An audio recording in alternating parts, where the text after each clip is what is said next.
like with Canada, we lose $200 billion a year with Canada. That's because we allow them to make cars. We allow them to take lumber. We don't need their cars. We don't need their lumber. We don't need their food products because we make the same products right on the other side of the border. It's sort of crazy. So we've just allowed that, bad management has allowed it over the last 4 years in particular to become very imbalanced. And I said I call him Governor Trudeau, but he's Prime Minister Trudeau when he was Prime Minister.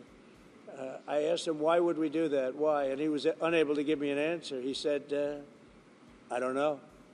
And I said, do you think it's fair that we're paying $200 billion to keep Canada going? And what would happen, I asked him, what would happen if we didn't do that, if we didn't subsidize Canada?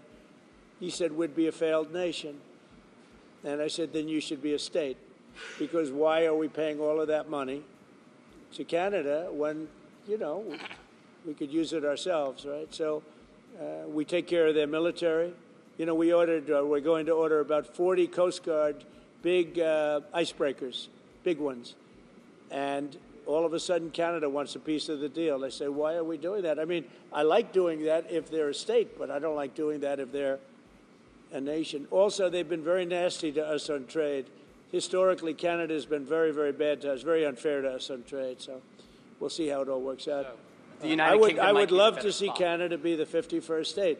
The Canadian citizens, if that happened, would get a very big tax cut, tremendous tax cut, because they're very highly taxed. And you wouldn't have to worry about military. You wouldn't have to worry about many of the things. You'd have better health coverage. You'd have much better health coverage. So I think the people of Canada would like it, if it's explained. But just to start off, they'd have a massive tax cut, and they'd have a lot more business because then we'd let business go to Canada routinely, and there'd be no tariffs. If we did that, there'd be no tariffs.